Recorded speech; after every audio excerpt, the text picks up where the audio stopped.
দিনাজপুরের হাকিমপুর উপজেলার রিকাবি চকচকা আলিম মাদ্রাসায় চতুর্থ শ্রেণীর কর্মচারী নিয়োগ পরীক্ষায় অনিয়মের অভিযোগ উঠেছে। নিজ প্রতিষ্ঠানে পরীক্ষা না নিয়ে অন্য জায়গায় পরীক্ষা গ্রহণের উদ্যোগ নেওয়ায় ক্ষুব্ধ প্রতিক্রিয়া জানিয়েছেন স্থানীয় গ্রামবাসী।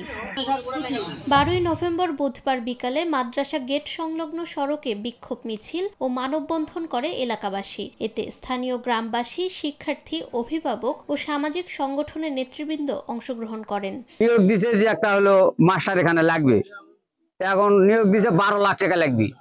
যে 12 লাখ টাকা ভাঙ্গা টেবিল আছে আর তো কিছু নাই মাত্র সাত। এতদিন যাবত যত টাকা নিছে এটা এগুলা খাসে কি? যে চতুর্থ শ্রেণীর কর্মচারী নিবে, যে যে কয়েকজন ক্যান্ডিডেট আছে এই ক্যান্ডিডেটের ভিতর যে কোনো একজন তো বাছাই করে নিবে। রাজনীতি বলতে কি আমি শুনেছি টাকা সবার আর কয়েকজন টাকা নিয়ে সে প্রমাণ করবে। নিয়োগ যেটা মাদ্রাসাতে নিয়োগ হয়, এই নিয়োগ বাণিজ্য দাবি জানাচ্ছি। আমাদের প্রতিষ্ঠান, আমাদের গর্ব, আমরা গ্রামবাসী একমত। আমাদের নিয়োগ যদি হয় মাদ্রাসায় হতে হবে, না হলে এই নিয়োগ আমরা কখনো মানি না, মানবো না।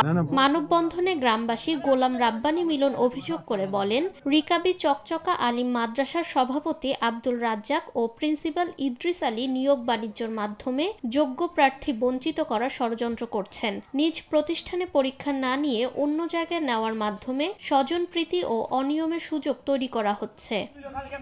পরে মানববন্ধন শেষে অনিয়ম বন্ধ ও স্বচ্ছ নিয়োগ প্রক্রিয়া নিশ্চিতের দাবিতে বিক্ষোভ মিছিল করে গ্রামবাসী।